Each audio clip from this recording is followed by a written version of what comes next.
ঈদুল ফিতর আল্লাহ দিয়েছেন, ঈদুল আযহা আল্লাহ দিয়েছেন, আনন্দের উৎসব দিয়েছেন। এই আনন্দ নিয়ে আমরা করব, এই আনন্দ নিয়ে আমরা উদযাপন করব।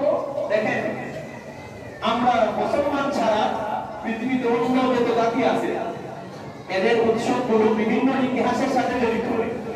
যেমন ইহুদিরা আশুরায় যে উৎসব পালন করে, ওদের একটা ইতিহাস আছে। মুসা আলাইহিস সালাম ফিরআউনের কবল থেকে মুক্তি পেয়েছিলেন, বনি ইসরাইল সহ, একটা ইতিহাসের সাথে জড়িত। খ্রিস্টানদের তাদের যে ধর্মীয় উৎসব, এটা একটা ইতিহাসের সাথে জড়িত। হিন্দুদের যে ধর্মীয় উৎসব, এটাও তাদের ইতিহাসের সাথে জড়িত।